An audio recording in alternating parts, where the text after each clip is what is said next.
From the time her own husband got her sent to rehab to her endless harassment while working for Mr. Burns, these are all the episodes where Marge was a victim. We're kicking off our list with Codependence Day, an episode where Homer totally betrays Marge, and all to save his own skin. So the family kicks things off by seeing the latest Cosmic Wars movie, and it's a total flop. Instead of epic battles and adventure, it's just boring politics and offensive stereotypes. Bart and Lisa are understandably annoyed, and Marge, ever the peacemaker, suggests, "Kids, why did you write a complaint letter? That's how I got the Channel 6 weather girl to start wearing a bra." which is kinda sweet in that out-of-touch mom kinda way. But when they finally get a response, it's just a bunch of useless merchandise completely ignoring their complaints. Welcome to Hollywood, kids. This leads to a trip to California, where Homer and Marge hit up some wineries while Bart and Lisa head to the Cosmic Wars ranch. There, they confront Curtis about how terrible his new movies are, with Lisa bluntly calling out how flashy effects don't fix bad storytelling. Surprisingly, Curtis takes their criticism to heart and promises to return to his creative roots. He even rides off on a tauntaun to get inspiration at a video store, because he just has to show off now. Typical. Meanwhile, Homer and Marge are off enjoying way too much wine. By the time the kids rejoin them, Homer and Marge are so tipsy, they're literally tossing Curtis around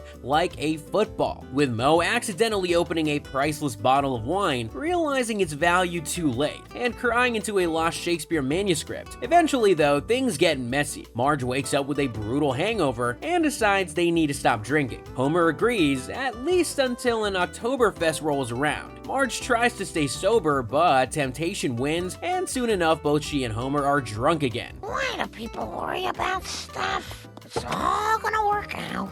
All good points. Sleep tight, my drunken angel.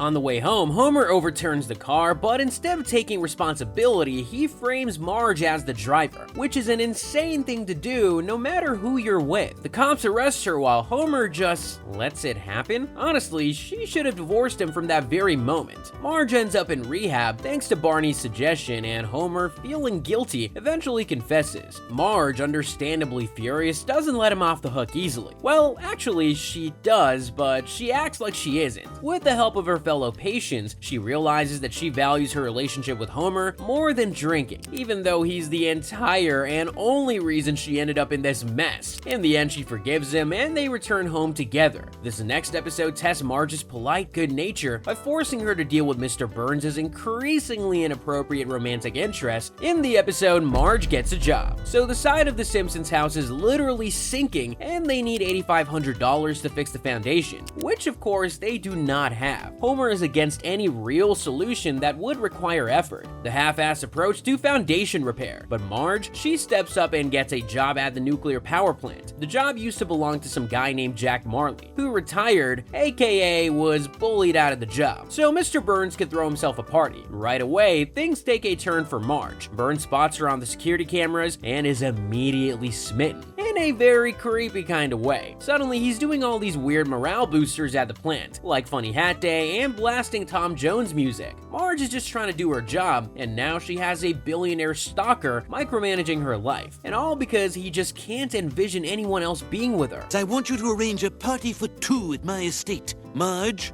me, and do you think you could dig up Al Jolson?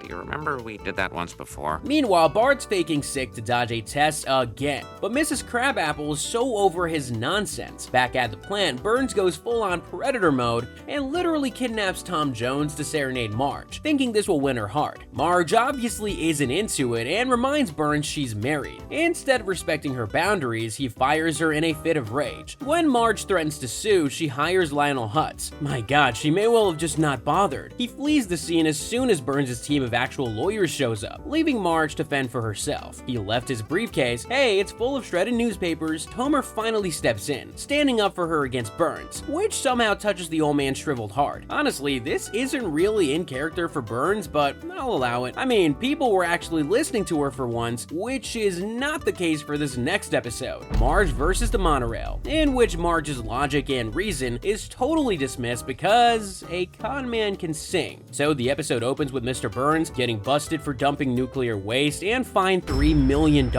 Everyone in town has ideas for how to spend the money. Lisa wants virtual reality helmets for school, Bart wants giant ants for destruction, and Homer, classy as ever, wants a no fat chicks billboard. I mean, why? What does that even... Let's just move on. Marge wants to fix up Main Street, which is falling apart thanks to years of wear and Homer's chains-on tires driving. Naturally, the town's more excited about flashy nonsense, and when a smooth-talking stranger named Lyle Landley pitches a monorail, they're sold. But Main Street's still all cracked and broken. Sorry mom, the mob has spoken, so Marge's practical idea is totally ignored for the more unrealistic and delusional one. Yup, that sounds like our world too. As everyone's hyped for the monorail, Marge can't shake the feeling something's off. Homer, of course, dives headfirst into the chaos, deciding he's destined to be the monorail conductor. His training is a joke, but he's somehow put in charge of this multi-million-dollar disaster waiting to happen. I guess at least he's actually trying to contribute. So now Marge investigates. She finds a family of opossums living in the monorail's fire extinguisher cabinet, which seems safe, and realizes Landley's a total fraud. Turns out his plan is to take Springfield's money and skip town while the shoddy monorail crashes and burns. When Marge confronts him, he plays dumb and lets her leave. Marge drives to North Haverbrook, another town conned by Landley, now a ghost town. After dodging unhelpful locals, she meets Sebastian Cobb, a scientist forced to cut corners on the monorail. He confirms Marge's fears. The monorail is a death trap. Understatement, actually. Cobb says the only hope is a skilled conductor. Oh well, thank the Lord we have Homer in the cockpit. On launch day, the monorail predictably malfunctions, speeding out of control with a clueless Homer at the wheel. Landley tries to flee to Tahiti with Springfield's money, but gets ambushed in North Haverbrook, where the locals make sure he's never heard from again. Back in Springfield, chaos reigns as Homer scrambles to save the passengers. Cobb suggests an anchor, and Homer actually considers using Bart before settling on the giant M from the monorail's logo. Probably the better option there. He ties it off just in time, snagging Lard Lad's donut and bringing the monorail to a screeching halt. Marge reflects that this was Springfield's last big mistake. Aside from a few others, like the escalator to nowhere, she was right all along, but as usual, no one listened. It really seems like she's the glue holding this town together at this point. It's a lesson they have to learn over and over again, but never actually bother to take on board, which is why Marge has a total and complete mental and emotional breakdown in this next episode, Homer Alone. So once again, Marge is completely burnt out. Her family's constant demands and lack of appreciation have finally pushed her to her limit, but she snaps and stages a traffic blocking protest on the Springfield Memorial Bridge, bringing the whole town to a standstill. Marge's arrest causes a political standoff between Mayor Quimby, who wants Marge released to win over the female voters, well, the ones he's not sleeping with, and Chief Wiggum, who insists she stay jailed for disrupting the town. Quimby wins and Marge is freed, but it's clear no one really cares about her actual well-being. She's just a means to an end. Still depressed about the state of her life, Marge sees an ad for Rancho Relaxo, a spa resort, and decides she desperately needs a solo vacation. Homer panics at first, thinking she wants a divorce, but Marge reassures him she hasn't come to her senses that much just yet. It's just a break. She arranges everything, leaving Bart and Lisa with Patty and Selma, and Maggie with Homer, who is clearly out of his depth. Actually, I'm not sure who has the worst deal here. At Rancho Relaxo, Marge is living her best life, and people treat her like a human. Meanwhile, back home, it's chaos. Bart and Lisa are miserable under their aunt's care, and Homer is failing spectacularly with Maggie. He tries to feed her, entertain her, even change her diaper with a stapler. Maggie, missing Marge, eventually sneaks out of the house, sending Homer into full-blown panic mode. He just can't function without Marge. Homer searches everywhere, even calling the Department of Missing Babies, but it's the police who eventually find Maggie napping on top of an ice cream shop under a statue that reminds her of Marge. By the time Marge returns home, refreshed and ready to take on the world again, the family's falling over themselves trying to make things right. They promise to help her more. We'll see how long that lasts, and for now, Marge gets a much-deserved moment of peace and appreciation. Of course, that is never gonna last. In fact, this next episode has her in prison within the first 5 minutes. It's Marge in chains. So Springfield's hit with the Osaka flu, and Marge is completely overwhelmed. She's been running herself ragged, taking care of her sick family, and in a moment of exhaustion, she forgets to pay for a bottle of bourbon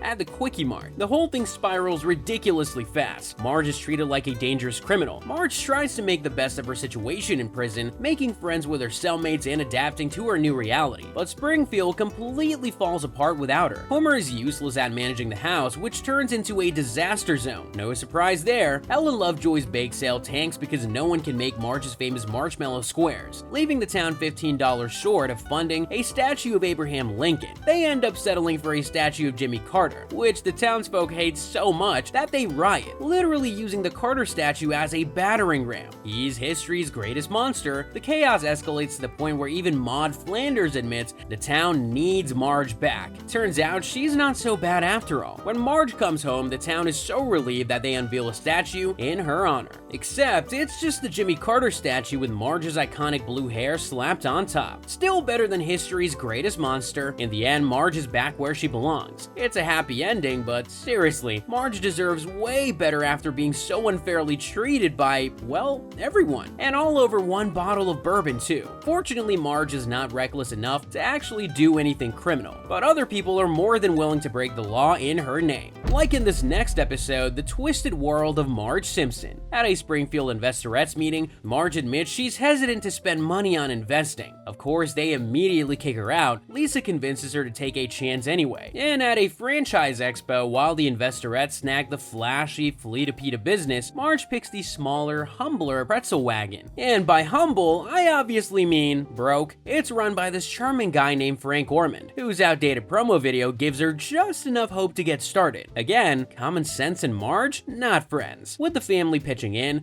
Marge sets up her pretzel making operation in the garage. Things start okay. Homer spends most of his workday persuading his coworkers to give the snacks a try, which is unusually supportive of him, honestly, but we have to embrace it. But then the Investorette's shiny food truck rolls in and steals all her customers in seconds, and they didn't even need Homer to advertise for them. Still, Marge doesn't give up right away. Lisa suggests a bigger plan, handing out free pretzels at a Springfield Isotopes game. It's a bold move, but it backfires spectacularly. The crowd decides to pelt Mr. Burns with the pretzels instead of eating them. If I got the chance to pelt Mr. Burns with something, I'd take it too. But Marge is crushed. She falls into a deep funk, convinced she's destined to fail at everything. She even tells Bart and Lisa to aim low in life so they don't get disappointed. Seeing Marge this down, Homer decides to fix things. Unfortunately, he is an idiot. After finding out Frank Ormond has died in a car accident, Homer turns to Fat Tony and his mafia pals for help. Suddenly, Marge's pretzel orders skyrocket, and her business is thriving bigger than ever. She's thrilled until she learns why. Turns out the mob has been threatening and sabotaging rival vendors, even blowing up the Investorette's Fleetapita van. Well, that is not the kind of business good old-fashioned Marge can support. When Fat Tony demands payment, Marge realizes Homer's behind all of this. Furious, she confronts him, but he explains he just wanted to help. They decide to just make the pretzels and try to move on. Sounds like a plan, certainly. The next morning, the Mafia shows up, only to be ambushed by the Investorettes and the Yakuza. A wild brawl breaks out on Marge's front lawn as all of the mobsters and gangsters fight to the death. Homer, ever curious, tries to see what the smallest Yakuza guy will do, but gets dragged inside by Marge before he can find out. Despite everything, Marge forgives Homer because, honestly, what else can she do? She's basically just committed her entire life to this doofus at this point. What's the point of hoping for better? In many ways, Marge is just in desperate need of some wild outlet to unleash her true feelings. Luckily enough, our next episode has exactly that, in Marge on the Lam. So Marge wins these ballet tickets after donating to public TV, and Homer promises to go with her. The problem? Marge thinks ballet is just a bear driving a tiny car, but when he finds out it's not that, he's instantly regretting his promise but can't back out. He once dodged dinner with Patty and Selma by volunteering for military experiments, so his excuses don't fly anymore. You can't pull the military card twice. At work, Homer gets stuck, literally with his arm in a vending machine while trying to grab a soda. And then his other arm gets stuck in another machine trying to fix the first problem. He calls Marge to explain, insane, but she doesn't buy it. Maybe if he just stopped lying to his wife, all of this could be fixed. Enter Ruth Powers, Marge's neighbor we've never met before, who swings by and ends up being Marge's date to the ballet instead. Meanwhile, Homer's rescue is a disaster. Turns out he was just holding on to the snacks the whole time. Embarrassed, he goes home, only to find out Marge is hanging out with Ruth again the next night. Homer is not loving this new social butterfly side of Marge. He apparently has a real issue with her, having friends, while Marge is out having the time of her life, line dancing, shooting antique cans, reminiscing at the Springfield sign. Homer's night is just sad by comparison. He tries to find someone to hang out with, but fails miserably. Even hiring Lionel Hutz as a babysitter doesn't go smoothly. Shocker. Marge's life is thriving for once, but things take a turn. When Ruth reveals the car they're joyriding in is stolen, her ex-husband hasn't paid child support, so she took matters into her own hands. Marge, the rule follower, is horrified and even suggested calling the cops earlier. But now she's caught in Ruth's revenge scheme, and she doesn't really know how to get out of it without hurting herself or her family. Things escalate when Chief Wiggum and Homer cross paths with them. Homer somehow convinces himself that Marge has become a criminal because he didn't go to the ballet. I guess, technically, yeah. After a chase, Marge has the chance to bail, but sticks with Ruth. They're cornered at a canyon, and Homer gives this big, ridiculous apology through a megaphone. Ruth stops the car just in time, but Homer and Wiggum barrel into the canyon and are saved by a landfill. Well, thank God for pollution. In the end, Ruth gets off, her ex has to pay up, and Homer gleefully heads back to military testing. Marge has made a lot of mistakes in her life, and she remembers them all in vivid detail in our next episode, The Way We Was. The episode starts in the ultimate victim creating scenario. The TV is broken. Marge decides to entertain the kids by telling the story of how she and Homer first met. Is it romantic, tragic, disastrous? Yes. So we flash back to 1974, where Marge is a bright, responsible high school senior, while Homer is not exactly that. He's basically the same as he's always been, honestly. Marge ends up in detention for burning a bra at a feminist rally, while Homer lands there for smoking in the boys' room. But the moment Homer sees her, he's smitten. He wants to ask her to prom, but instead of being straightforward,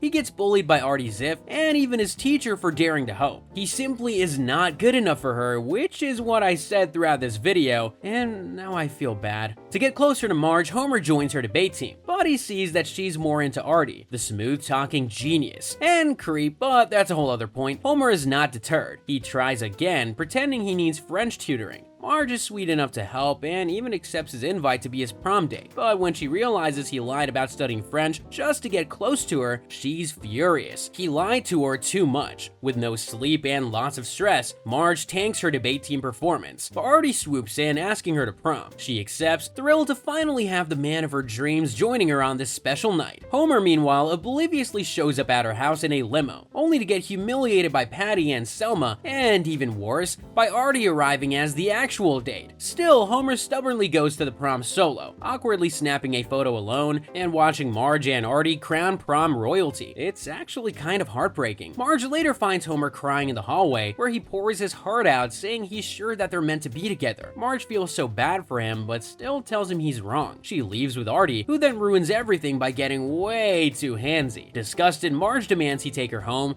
and warns him not to tell anyone about his busy hands. Homer may be many things, but he wouldn't have treated her like that. Meanwhile, Homer's night keeps going downhill. His limo time runs out, leaving him walking across town broke and miserable. But then Marge realizes her family's smug praise for Artie is all wrong. They wanted her to be with Artie, but he's a jerk and she hates him. She tracks Homer down, picks him up, and admits she should have gone to prom with him instead. Homer melts, tells her he's never letting her go, and seals it with a hug and a kiss. Well, that's maybe a little fast, but I guess the episode's only 20 minutes, so okay. Back in the present, Homer wraps up the story, declaring he's still holding on to Marge. Lisa is moved to tears, but Bart is predictably grossed out. Maggie's apparently indifferent to the whole thing, which I can get on board with. The episode clearly shows that Marge was a responsible and good student. So now we know the kind of student Marge was, but none of that was true, apparently. In Marge the Meanie, we discover the real Marge as she has to face the consequences for things she did as a teenager. So the family goes to a shuffleboard game at the retirement home, when Marge's old middle school principal, Miss York, shows up and totally badmouths her in public. Marge Bouvier, you ruined my life. Marge finally admits that back in the day, she was a secret prankster. It all started when York ignored Marge's complaints about bullying, and then by pure accident, Marge dropped a can that made York trip into a garbage can. She became the most popular girl in school in a second. That one moment kicked off her streak of pranking York, and middle school Marge became a legend, and also pretty awful. Bart naturally is all about this and bonds with Marge over their shared love of pranking. Bart eggs her on, and Marge gets back into the game, pulling lighthearted but humiliating stunts on folks like Comic Book Guy and Helen Lovejoy. Pranks are fun, sure, but does she really want to encourage Bart down this path? It's not exactly a good mom thing to do. Things take a sharp turn when she pranks Mr. Burns, and it gets way too far, landing him in the hospital. Feeling horrible, she confesses to her court-mandated therapist, who advises her to make peace with York. Marge agrees to give up pranking, but Bart panics. If Marge isn't pranking, who even is he? So she promises one last prank on York. They track her down,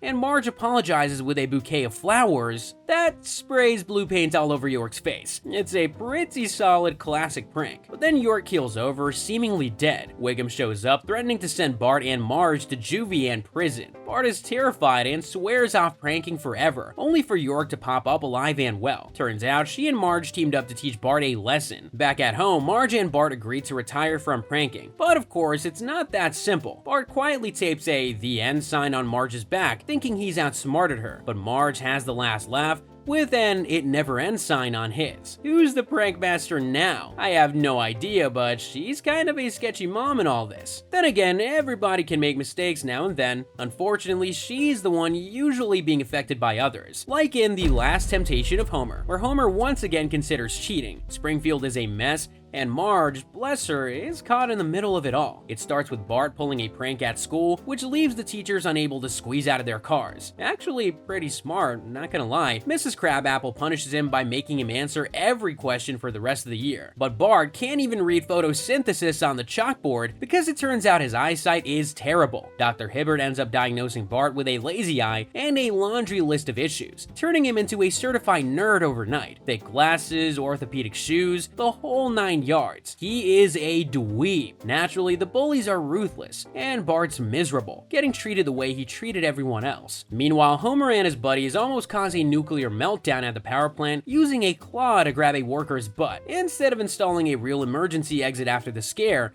Mr. Burns fires poor Charlie, shipping him off to some mystery country where he's forced to dance for strangers. It's horrible, but also probably a better working environment than the plant. When the Department of Labor catches wind, they demand Mr. Burns hire a woman. So he hires Mindy Simmons, a smart, gorgeous redhead who immediately catches Homer's attention. How could this go wrong? Now here's where Marge really takes the hit. As Homer and Mindy work together, they click too well. Mindy loves beer, donuts, and TV. Basically all the things Homer adores. She's a female him, basically, for better and worse. He tries to resist his feelings, even consulting his guardian angel, who's hilariously unhelpful, but his attraction grows. Meanwhile, Marge is home alone, dealing with Bart's bullying and helping him regain his confidence after 2 weeks of relentless teasing. She has to do all of the parenting while her husband is seriously considering an affair. Then comes the real kicker. Mr. Burns picks Homer and Mindy to attend an energy convention in Capital City together. They share a hotel room, win a King and Queen of Energy award, and score dinner at the city's sexiest Chinese restaurant. Homer gets a fortune cookie hinting at a new love, sending him into a panic about leaving Marge for Mindy. Back at the hotel, Homer and Mindy finally kiss, and Mindy leaves it up to Homer to decide what he really wants. Well, at least she gives him a choice, I guess. In the end, Homer invites Marge to the hotel, proving his love for her. Poor Marge, always the loyal, long-suffering wife, has to endure another close call with Homer's wandering